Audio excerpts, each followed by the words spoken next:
We kick things off with our hero who is confronted by a cute and curvy girl. He says that he is from the current village and has reincarnated here to pay a debt from his previous life.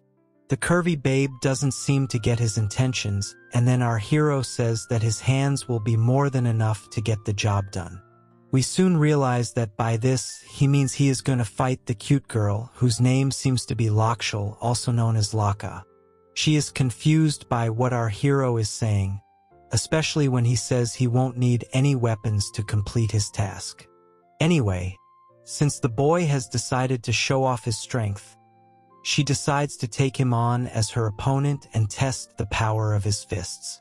This kicks off an intense battle, and the girl charges at him with all her might. It looks like things are going to get interesting, but our hero wins the match simply by using a trick that rips the girl's clothes. The true winners here are his intrusive thoughts, but it's time to go to another scene to get some context. We see our hero in the middle of a void space and he wonders where he has reached. Suddenly, he hears a voice asking him if he's finally awake. Naturally, this scares him, but when he turns around to see who it is, he is shocked to find a cute and curvy girl who is prettier than anyone he has ever seen. She has an hourglass figure, shiny silk hair, and the beauty of something made from the special effects of a modern animator. He is led to believe that this babe is a goddess from Greek mythology, and that's when she confirms that she is indeed a cute goddess. Our hero worries that he has spoken out loud because he doesn't want the goddess to hear his intrusive thoughts. However, she says that boys like him always have the same look on their faces whenever they see her in front of them. The point is that she can read his thoughts, so there's not much our hero can do about it. The goddess takes it a bit too far when she reveals that he has lost his life and is now in front of her. It turns out that his way of leaving his past life was foolish and pathetic, so it takes a lot of skill for her to be able to read the mind of a fool like him. Of course, our hero doesn't like to hear such things, even if they are coming from the mouth of a goddess. However, he also realizes that she's just told him that he has lost his life. As expected, he wants to know more about it, but the goddess only repeats herself by saying his way of going was foolish and pathetic. This isn't helping his case, but he is at the mercy of the curvy goddess, so he wonders what could have led to an untimely demise. He recalls playing a game known as Crossout Saber, which is meant to be enjoyed only by adults. We learn that it is a VR game where our hero likes to fight the boss character, whose name is Laka, just as we had seen earlier. He seemed to like Laka so much that he would keep fighting her to hone his skills. However, it looks like he stepped out of the playing zone, which means he went from virtual reality to actual reality. As a result of him letting his intrusive thoughts take over, our hero banged his head against the wall, and that's what led to his ultimate farewell. The goddess seems to be having fun while saying this because she wants to tell him the state of his body when he passed away. Basically, since he was about to do unspeakable things to Laka, our hero did not go in a decent way and left the backside of his body exposed for everyone to see. It was very hilarious to the goddess, but it turns out that even our hero's parents couldn't stop laughing when they saw his body in such a state. As a matter of fact, even his relatives found it hard to hold back their laughter at his funeral. As expected, this is rather embarrassing for our hero, but there's nothing he can do as the damage has already been done. He falls to the ground and says that he has brought great dishonor to his life, but the goddess is cheerful and tells him that it doesn't matter since he is not alive in that world anymore. He wishes to pass away again, but the goddess only continues to mock him with a cute face. Anyway, she's done with playing around, so she finally reveals her name to be Aina, who is the boss of this heavenly place. It is her job to send miserable people like our hero to a much better place, but her tone clearly suggests that she does not think too highly of him.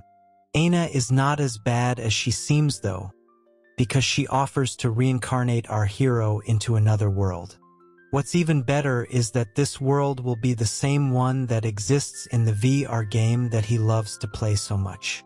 He can't believe what he's hearing, so he asks if the goddess is referring to Crossout Saber, and she confirms, much to his delight. Aina also says that he will be given some benefits to an extent so that he can survive there. Our hero realizes that there is only one skill that he needs if he is being reincarnated into this world.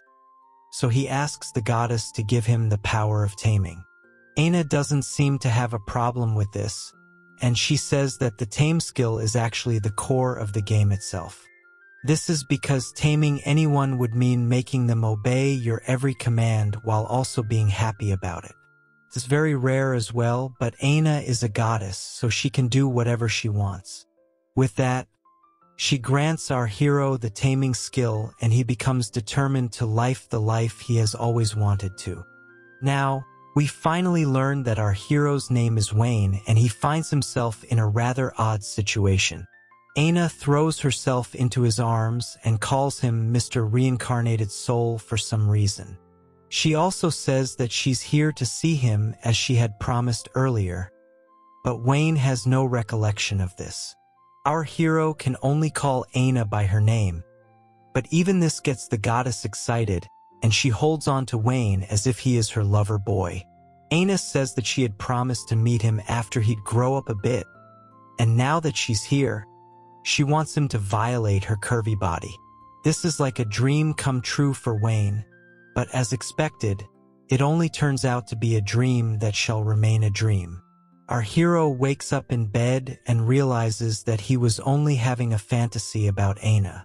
Now, we learn about what happened to Wayne after he was reincarnated into a new fantasy world. He was given the cheat ability to tame whoever he wanted, but once he was born, he was thrown into a dungeon. This doesn't make sense, because Aina had told him that he was supposed to enjoy his life here. This is how the case was for 18 years, where Wayne could not step outside, even if he wanted to. Now that he's become an adult, he can finally explore the VR game of Crossout Saber in real life. He is really curious to know what life is outside the dungeon because in his previous world, he had willingly kept himself inside his room so that he could play shady games. Now, it makes sense as to why his parents were laughing at his demise. Since he has been forcefully kept inside a dungeon in this world, he really wants to know what kind of fate awaits him outside. So far, all he knows is the name of his village and the fact that both his parents have been exiled in this world. There's also the fact that the villain diviner who had imprisoned Wayne has now gone missing without any trace of his location. It's very unlikely for our hero to escape his prison, so he tries to push the door open, but it's of no use. This is where Wayne realizes that he should have asked for superhuman strength rather than anything else, because with that, he would have been able to break free long ago. It turns out that he has been pushing these walls each and every day for as long as he can remember, but none of those efforts have borne any fruit. All Wayne can do is curse his own foolishness, and he wonders what happened to Aina. The goddess was supposed to help our hero escape the dungeon, but given the fact that she's only cute and curvy, it could be possible that she had forgotten about her promise within 10 minutes. Wayne realizes that Aina is a useless goddess, so there's no point counting on her. Instead, he decides to do some muscle training because it has been giving him experience points to a decent extent. However, before he can do anything else, the ground shakes violently and our hero wonders what's going on. It looks like he's experiencing an earthquake, and then the doors to his room suddenly open up due to the friction. After a hectic sequence, Wayne can see his freedom, which is only a few steps away. He does take a moment to think if this is a trap or something, but it's highly unlikely for that to be the case. After all, the villagers could have taken his life easily if they wanted to, so there would be no point in setting a trap for it. Our hero doesn't know what has led to this situation, but he's not going to let a chance like this slip by. So he quickly makes an exit from his room and steps out into this fantasy world. As he gets out of the dungeon, he can see a cute and curvy girl who has a set of demon horns. She seems to be overpowered as she is wreaking havoc everywhere, and she tells the villagers to run away from here as soon as they can if they want her to spare their lives. Wayne realizes that the demon girl must be the cause of the earthquake, but she seems familiar to him from somewhere. He also notices that she is tossing around the villagers as if they are toy soldiers, so this is why he was able to escape with so much ease. It takes him a few moments to finally recognize the demon girl, and she turns out to be none other than Laka. Wayne calls out her name with excitement and gets her attention, but the demon girl doesn't look too happy to see him. Of course, she was the one our hero was fighting right before he met his hilarious end back on Earth, and we learn that she is quite the demon general. As a matter of fact, she is known as the Demon General Sword Dancer, and is the right-hand woman of the Demon Lord, who is known as Xerus. Laka takes a look at our hero and confirms her identity, but she clearly does not know who he is, so she asks for his name.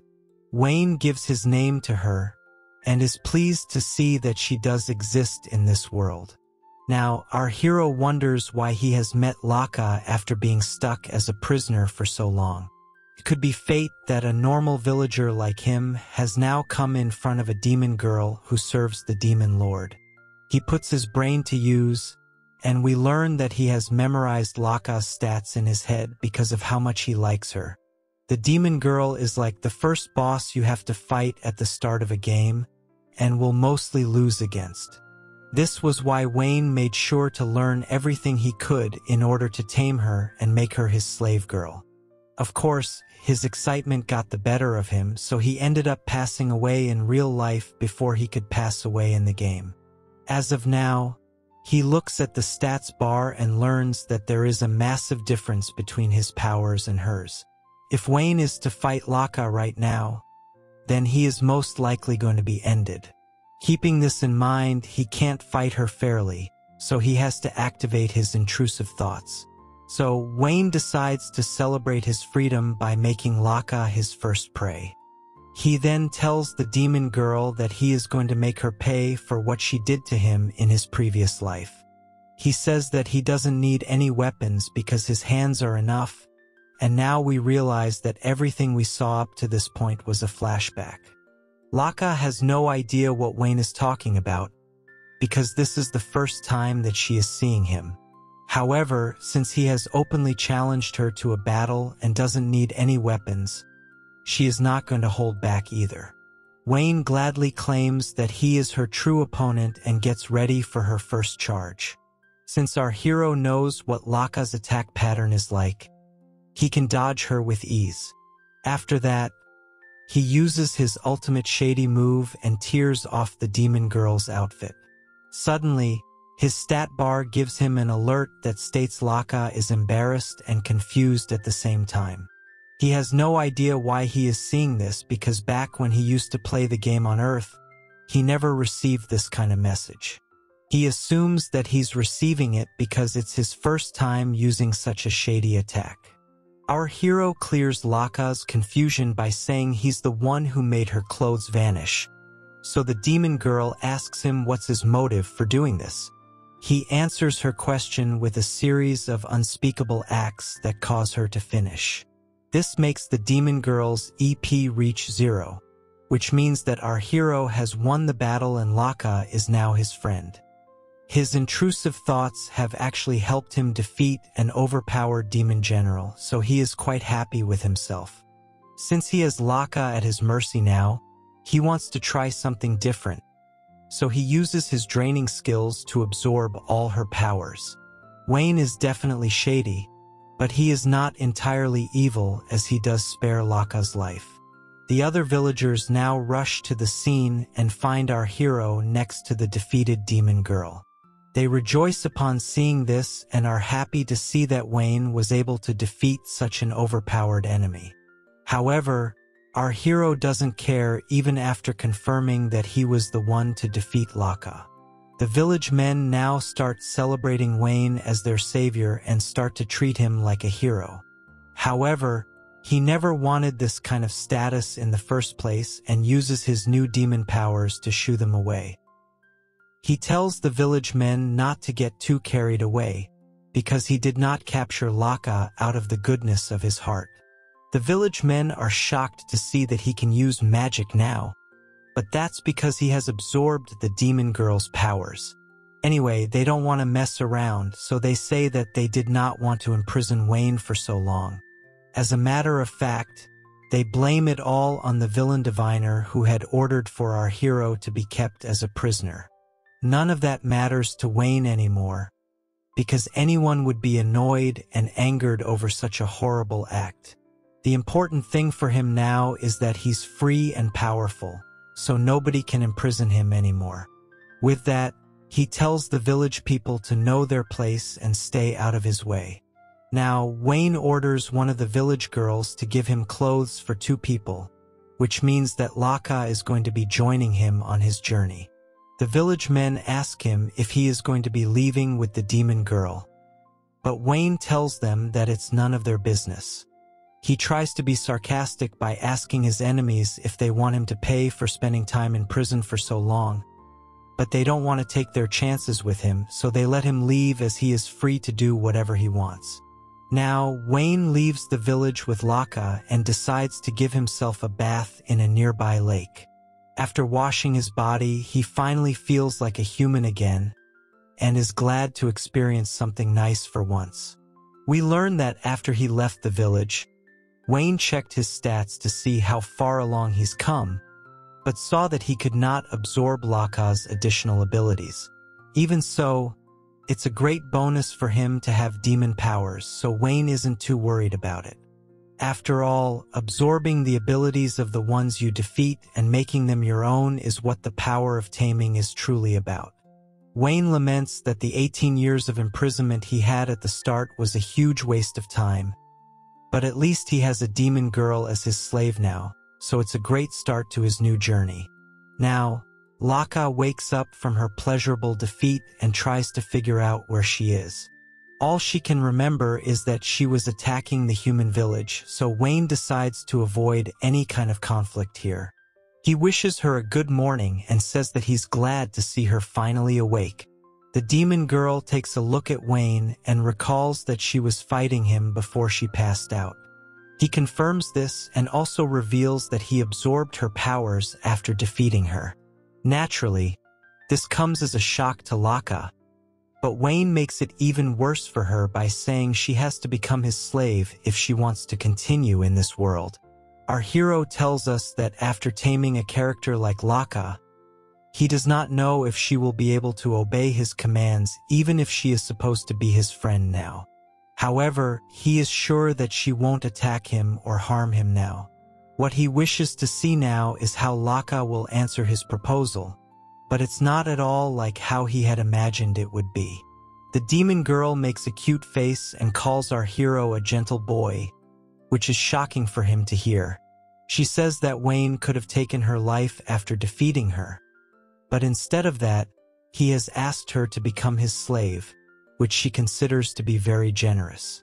Wayne is clearly confused because he knows he is not a kind person, but at the same time, it's a bit of a relief that Laka has interpreted his actions in this way. It doesn't just end here, as the demon girl starts talking about some odd kind of philosophy. She agrees that she should be mad at Wayne for defeating her and absorbing all her powers, but at the same time, she now has a chance to improve herself since she has to start at level 1 again. She even goes on to say that she has been struck by the whip of love, but Wayne is convinced that she is too positive to be a demon girl. To make matters even more hilarious, Laka offers to become Wayne's slave out of her own free will as she wants him to make her his own. Our hero finds it scary that Laka has given herself up to him so easily, but this is just the start as she approaches him with shady intentions. She tells Wayne that she does not have any experience, but she is ready to put in her best efforts to offer pleasure to her new master. The demon girl says that Wayne can do whatever he wants to her, and it makes his intrusive thoughts run crazy. However, before he can switch to demon mode and act on his shady intentions, Wayne is left high and dry by his slave girl as she remembers something very important. She says that she is in a tricky spot, so Wayne should get out of the lake and listen to her quickly. Our hero has no other option but to do as she says, and he comments that she is a useless girl in a lot of ways. He wants to know what has happened, so Laka says that she has to go back to her master, who is the demon lord Xerus. Basically, she has to explain everything that has happened so far, and we learn that Xerus is actually a girl. It might be that she has assumed Laka to have passed away and is planning revenge right now. This is why the demon girl has to go back to her master in order to calm her down and stop her from destroying every town in the world. Wayne realizes that it's important for Laka to go meet Xerus even though he is her new master. However, he is a bit shocked to learn that the demon lord of this fantasy world is a woman. On top of that, Laka says that Xerus is a polite and sweet girl as well. This does not make any sense for a demon lord, but Laka maintains that Xerus is a polite woman even though people call her a scary emperor. Wayne sees some truth in what his slave girl is telling him, and now he realizes why Xerus is a girl. Since he is living in a world that is set in the VR game he was playing, it will also have the same emperors and demon lords. Since Crossout Saber is a game for adults, it's only natural for it to be filled with cute and curvy girls everywhere, even as the villains. The reason for this is to allow him to do shady things to them for getting in his way. Wayne has figured out what he needs to do, so he tells Laka that he will go with her to meet Xerus.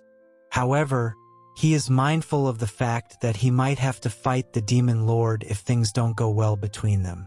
Laka doesn't seem to have a problem with that, but our hero feels a bit nervous even though he had easily defeated his slave girl not too long ago.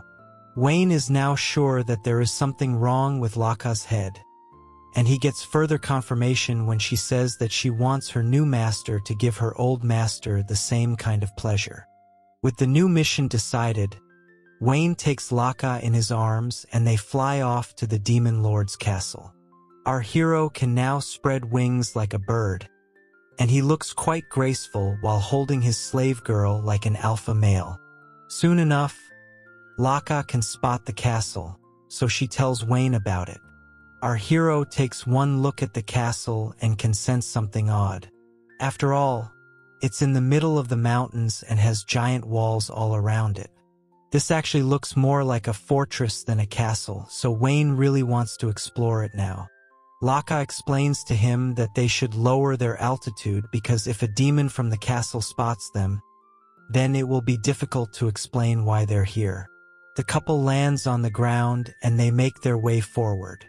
Wayne realizes that Laka is not wearing the battle armor that she had on while attacking the village, so he asks her if she is fine wearing commoner clothes.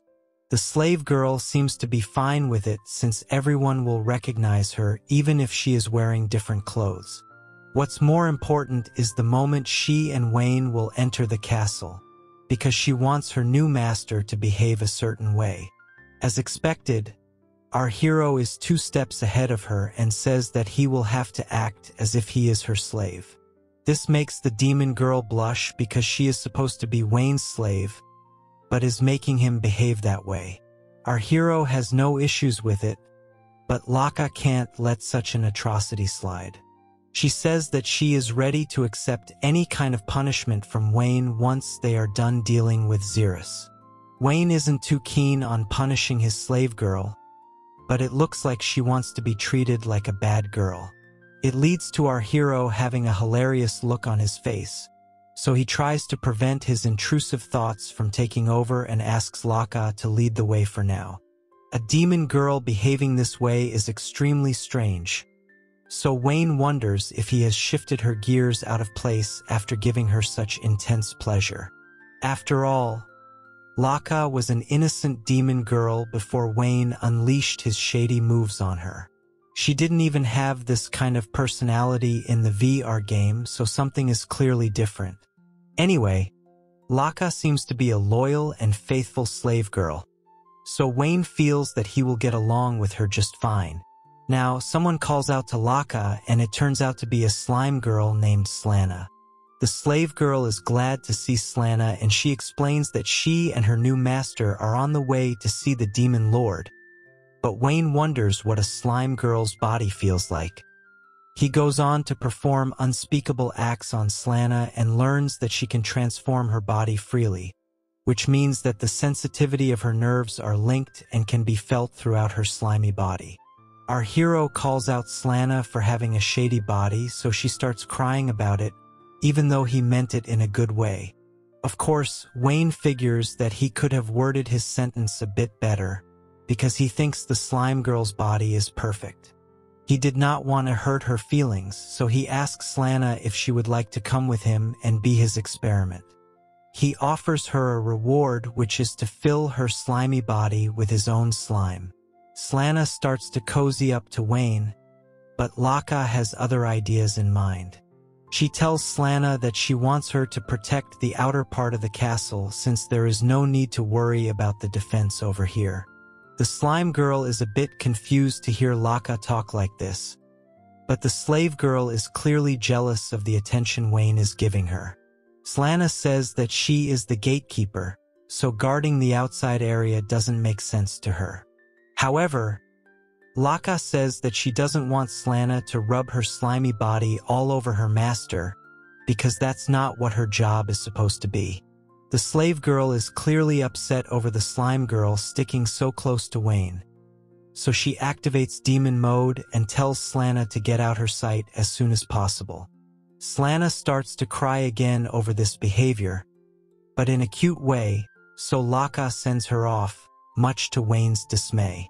After all, he wanted to explore the slime girl's body in great detail with his shady intentions. Our hero asks his slave girl why she acted in such a way, but she simply hugs him from behind and holds him close to her curvy body.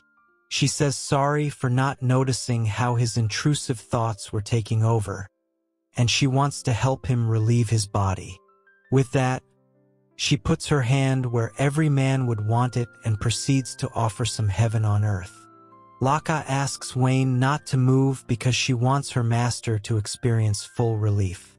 Our hero isn't sure of what to do in this situation, but then he hears a loud roar coming from the skies. It turns out to be an army of dragons that are flying right above the couple. That's when Wayne comes back to his senses and tells Laka not to do anything shady in front of the dragons. He also tells her that she can hold off on the appetizers until the main course is ready to be served. The slave girl obeys her master and then takes him inside the demon lord's castle.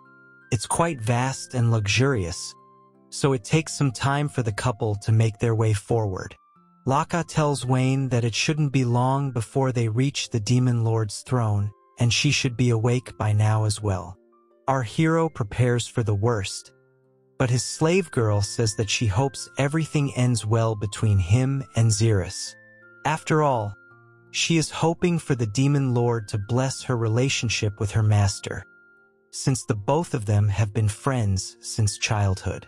This fact intrigues Wayne, so Laka tells him that she has been serving Xerus ever since they were little girls.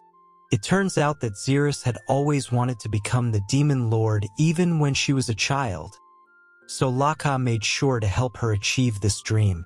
Such a position can only be obtained with true strength, so there were a lot of battles back in the day. This was still when Laka and Xerus were kids, so Wayne shows some sympathy to his slave girl. After all, she did have a rough childhood, so she does deserve some warmth and affection. Their romantic moment comes to an end when they feel a slight tremor, and Wayne wonders where it's coming from. Suddenly, a giant monster with a bald head shows himself and seems glad to see Laka back at the castle. Wayne seems to recognize this monster and even calls him by his name, Giga. Laka tells Giga that she and her master are here to meet the demon lord, so he should not get in their way. However, the bald monster has no intention of letting this slide so easily, and he says that he is going to take over her position as the right-hand woman of Xerus. Basically, Giga is jealous of Laka and wants to defeat her, so he tries to attack the demon girl. Laka does not want her master to be a part of her quarrel, so she asks Wayne to step back. Laka is ready to take Giga on as her opponent, but our hero simply laments the fact that there are still disputes over positions in this castle, even after all the wars that had to be fought for the throne. Giga launches a wind attack on Laka, and she is blown away because Wayne has absorbed all her powers. Realizing this, our hero figures that his slave girl won't be able to keep up with the bald monster. He rushes towards Laka and rescues her from getting whacked by the wind attack. He holds her in his arms, and it leads to a romantic moment as Wayne asks Laka if she is all right. Our hero has had enough of these silly games, so he puts Laka on the side and decides to end this fight once and for all. He rushes towards Giga and calls him ugly to provoke the bald monster. Giga warns Wayne not to interfere with him because this fight is between him and Laka. However, our hero doesn't have time to play with him, so he goes straight for the head and flicks the bald monster to his defeat. It's a rather surprising attack that gets the job done in a single second, so Wayne can now tend to Laka once again. It's clear that Giga won't be able to get up again, so the bald monster won't be challenging anyone for any position soon. Laka is so taken over by her master's bravery that she hugs him and proclaims her love for him in the most extreme fashion. Wayne simply says that he was just trying to test his powers, but his slave girl wants to live out the fantasy of her master saving her life. She says that she's grateful to serve such a wonderful man, and she is the luckiest girl in the world. She then goes off saying she wants Xerus to experience this happiness as well. However, our hero is well aware of who he is, because he had used Laka's powers to defeat Giga in the first place. Now that all the dangers and obstacles have been cleared, it's finally time to go meet the demon lord. Laka shows her master the door to Xerus's throne, so he walks through it with her.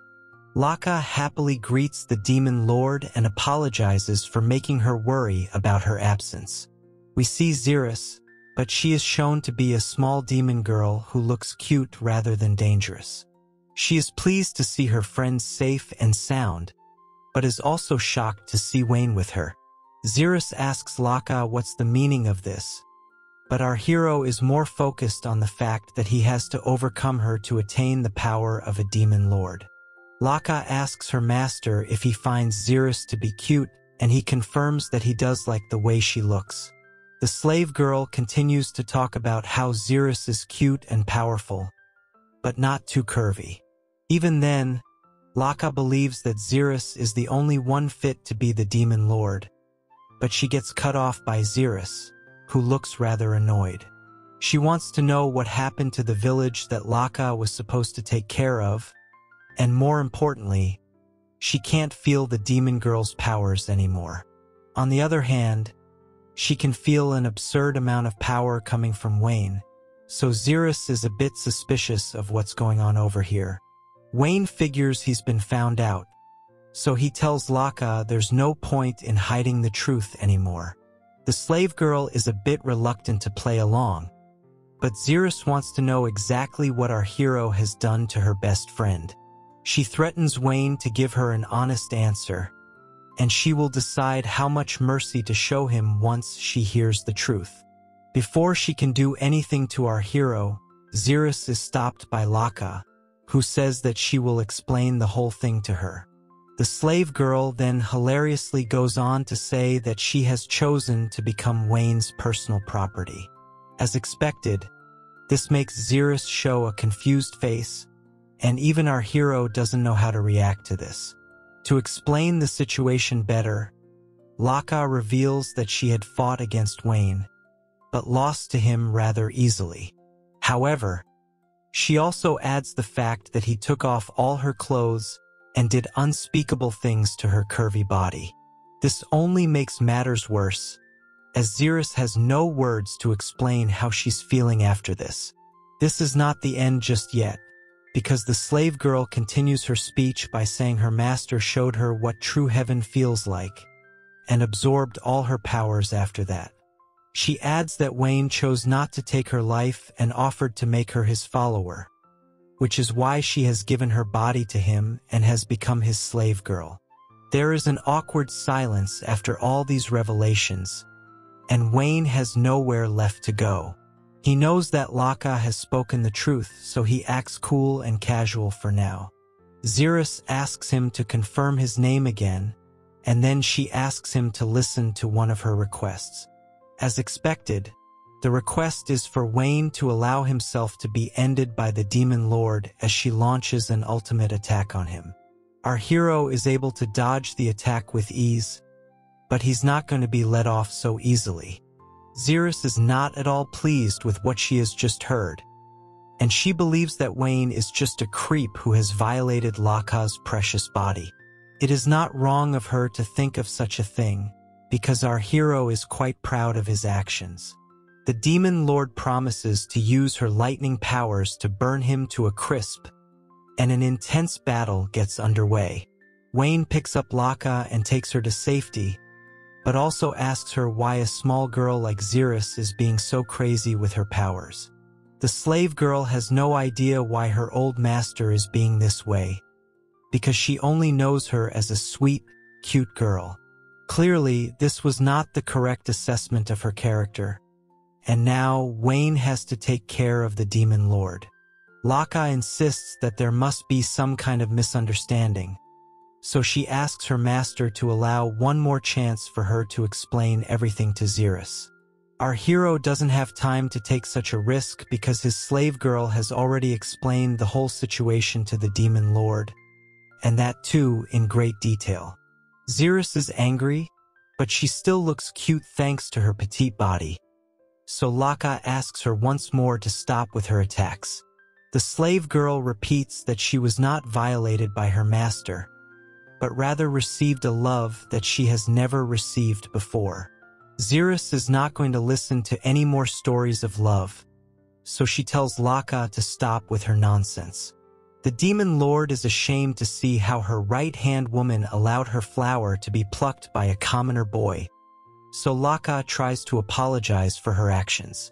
However, she also says that she was not able to resist the charm that Wayne brought with him, coupled with the kindness he showed by sparing her life.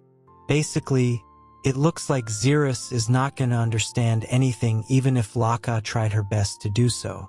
The Demon Lord is fine with that, and she is ready to blast Wayne to pieces in order to wake up Laka from her trance. The slave girl worries for her master, but our hero doesn't care about Xerus and her threats. He asks Laka to stay behind for now, because he was always planning to fight the Demon Lord right from the start.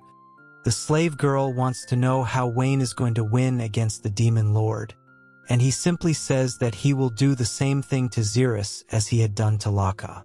She seems to be fine with that, and then the encounter begins.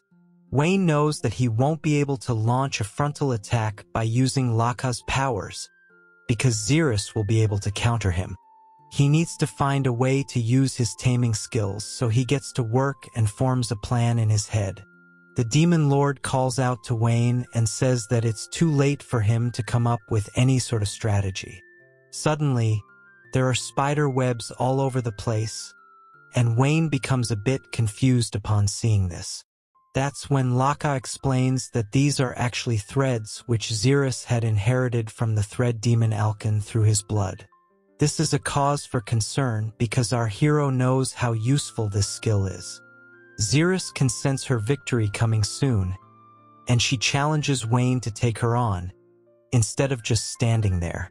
However, Wayne doesn't want to act on impulse, so he confirms with Laka that Alkan is a hybrid monster who's half man and half spider. Since Alkin can produce threads through his fingers, even the Demon Lord will have the same abilities. But Wayne has some other thoughts in his head. They have to do with the way he used to play the game back on Earth, and he wonders how he should handle a demi-human based on his experience. His slave girl doesn't know why he's zoning out this way, so she asks if he's all right. Luckily, there's nothing to worry about, as our hero says that he is going to refer to Xeris as Spider-Girl from now on.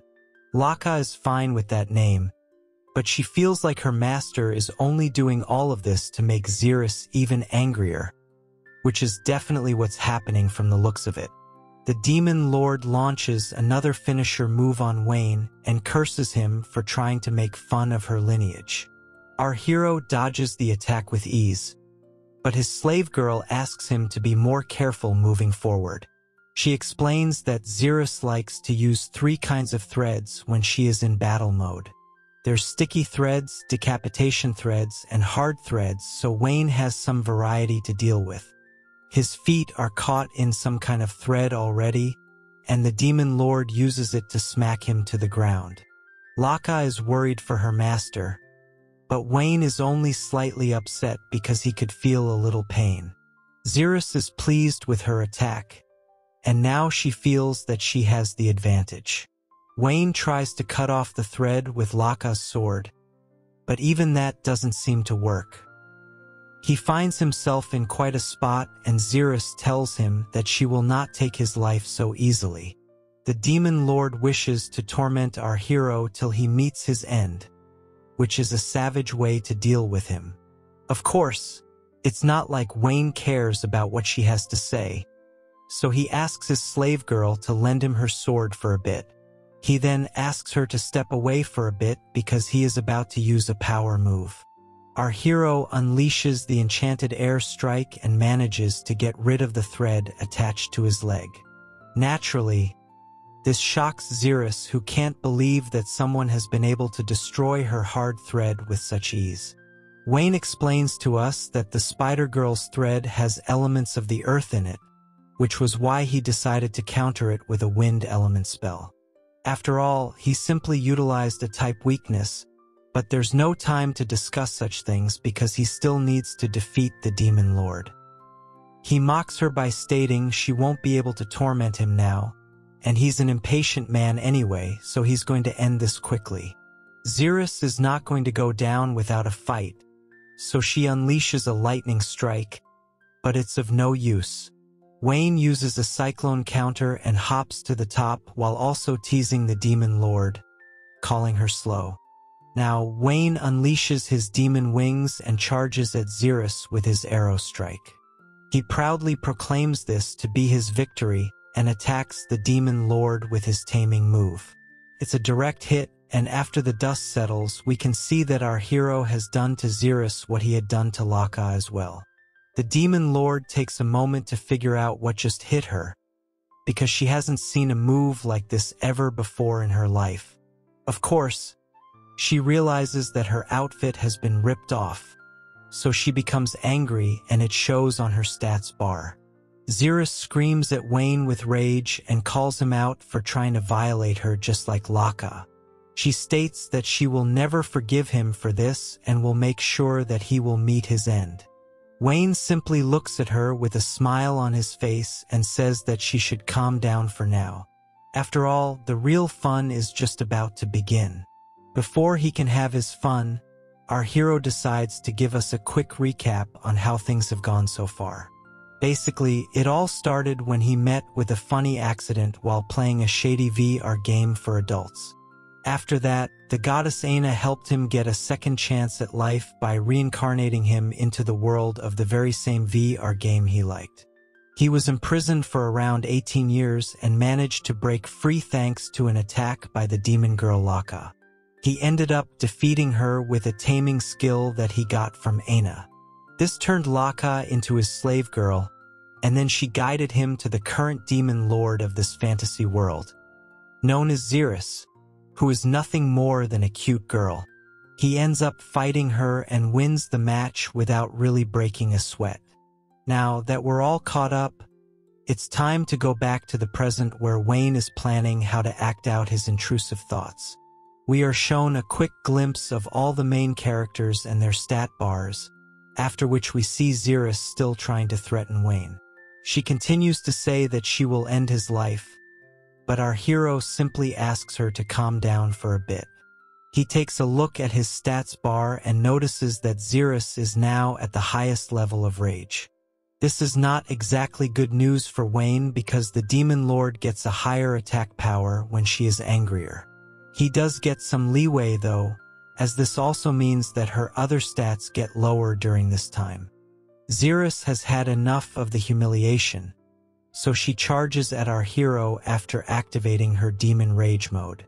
She has a scary face as she asks Wayne if he has any last words, but he is not concerned by any of this. Xeris tries a punch, but misses because her accuracy and evasion skills have dropped due to her rage. Wayne takes advantage of this and tells the Demon Lord that she will never be able to defeat him now. This only angers her further, but then Wayne spanks her and can see that his technique has worked like a charm. He just needed one touch to get the job done, so he knows he's gonna have some fun now. Of course, Xeris is still angry, so she keeps challenging Wayne and orders him to be ended as soon as possible. Wayne can only look at her with a confused face, and then he decides to give her a taste of her own medicine. He grabs the cute Demon Lord and states that she has been quite rude to him this entire time. He calls her a bad girl, which means that she should be punished for her actions. Xeris is not backing down just yet, so she tries to punch Wayne at close range, but doesn't do much damage. She just looks like a cute toy at this point, but our hero does admit that she still has a little power left in her, even though he just drained most of it with his spank. The Demon Lord does not like the fact that she is being treated this way, but Wayne decides to give her an even harsher punishment now. He begins to spank her in hilarious fashion, and it's quite the sight as he says that he will now teach the naughty Demon Lord the spank of love. He is not going to stop anytime soon because he's clearly enjoying this as well. It's rather disgraceful for Xeris to be treated this way, even though she is the Demon Lord, and Wayne agrees that he's basically just experimenting with the spanking. However, our hero notices that Xeris seems to like what he's doing to her, so he now knows her deep, dark secret. He tells the Demon Lord that if she wants him to stop, then she will have to say something out loud, so she asks him what it is. He teases her by stating that she will need to beg him to stop in cute fashion, but this does not have the kind of effect he was hoping for. Xeris screams at our hero and ridicules him for even considering the fact that she would stoop so low. She declares that she will never do such a thing to the likes of a common man like Wayne, even it means having to forsake her own life. None of her words affect our hero, and he only comments that she is a hopeless Demon Lord with no sense of manners. He now has a much better idea on how to deal with Xeris, but she thinks it will be a worthless effort. She demands him to put her down right this instant, but he says that he would have done it anyway and not because she is telling him to. He uses the Demon Lord's own threads against her and notices that his shady technique has been boosted by it. At the same time, Xeris continues to say that she is going to take Wayne's life because he is a lowly human. Wayne has had enough of fooling around, so he uses his ultimate finisher move and then he checks his stats bar. He sees the same statements that he had seen when he satisfied Laka, and the stats bar shows that Xeris has now become his friend since her EP is now 0. Our hero tells us that he now considers his life to be worthwhile even though he was treated as a prisoner for the first 18 years. Now that he has finally seized the Demon Lord, he has truly become an ultimate hero in this fantasy world. In the middle of his thoughts, Laka calls out to Xeris and checks up on her. The Demon Lord is not waking up, so Wayne wonders if he overdid it and gave her too much to enjoy. Luckily, Xerus is still alive and Laka hugs her with joy because what she saw was truly amazing from her master.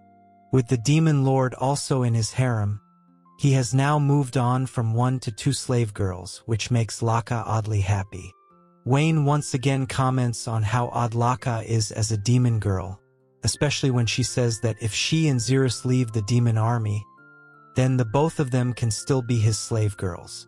None of this makes any sense to him, so he just pretends not to have heard what she said. Xerus is basically resting now, so it's time for Wayne to use his draining powers on her as well. He unleashes his ultimate attack and gains the power of the demon lord.